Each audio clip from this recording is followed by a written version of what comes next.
देश में पवित्र रमजान महीने की शुरुआत हो गई। इस्लाम में रमजान को पवित्र कहने का सबसे बड़ा कारण है कि इसी महीने में कुरान आसमान से जमीन पर उतारी गई थी, जिसके बाद से मुसलमानों को काफिरों की हत्या करने, बलात्कार करने, लूटने व धर्मांतरण करने का किताबी लाइसेंस मिल गया। इसके बाद इस्लाम के दो सबसे बड़े जिहाद जिस इस्लामिक महीने में अंजाम दिए गए वो रमजान का ही महीना था। 624 ईस्वी में पैगंबर मोहम्मद के नेतृत्व में इस्लाम की पहली और सबसे महत्वपूर्ण जंग रमजान के महीने में ही लड़ी गई थी, जिसको इतिहास में बदर की जंग के रूप में जाना जाता है।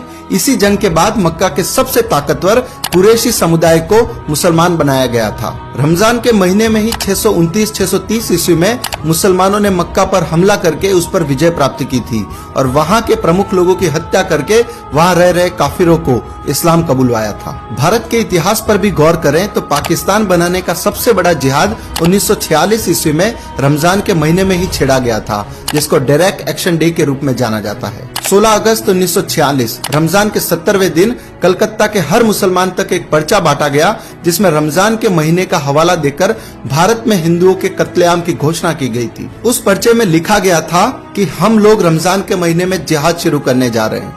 अल्लाह की मर्जी से हम हिंदुस्तान को दुनिया का सबसे बड़ा इस्लामिक मुल्क बनाने में कामयाब होंगे। ए काफिर, तुम्हारी सजा का वक्त आ गया है, अब कत्लेआम होगा। हम हाथ में तलवार लेकर फक्र के साथ तुम पर जीत हासिल करेंगे। डायरेक्ट एक्शन डे कयामत का दिन होगा।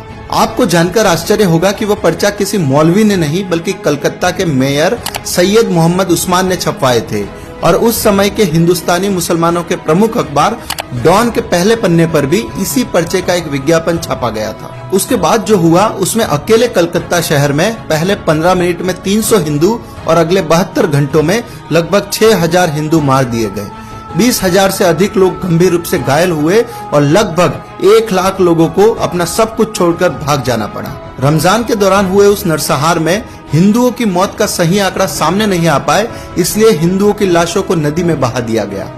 उस घटना के संबंध में कलकत्ता की एक बस्ती बेलिया घाट में अखाड़ा चलाने वाले जुगल चंद्र घोष ने बताया था कि मैंने बेशुमार लाशें देखी। हिंदुओं की लाशें एक जगह 4 ट्रक खड़े थे, सभी में कम से कम 3 फीट की ऊंचाई तक लाशें भरी हुई थी। गुड़ की बोरियों की तरह वो ट्रकों पर लदे पड़े थे और उनसे खून टपक रहा था। वह सभी लाशें हिंदुओं की ही थी। महीना रमजान का था और कत्लेआम करने वाले मुसलमान थे। तो मित्रों, अब आपको समझ आ गया होगा कि रमजान का महीना मुसलमानों के लिए इतना पवित्र क्यों है, क्योंकि वे इसी महीने में अपने जिहादी रूप को सबसे अधिक बाहर लाते हैं और इस्लाम का जो मूल एजेंडा है उसको भी इसी महीने में प्रमुखता से अंजाम देते हैं। लेकिन लोगों को बेवकूफ बनाने के लिए ये लोग रोजा, रूह अफ़ज़ा, इफ्तार, सेवैया, खजूर, ज़कात और इबादत का स्वांग रचते हैं, जिसे आम हिंदू समझ नहीं पाता और वह अपनी ही मौत के महीने को पवित्र महीना कहने की भूल करता है। लेकिन आज के इस वीडियो के बाद कम से कम हिंदू समाज को तो रमजान को पवित्र कहना बंद कर देना चाहिए।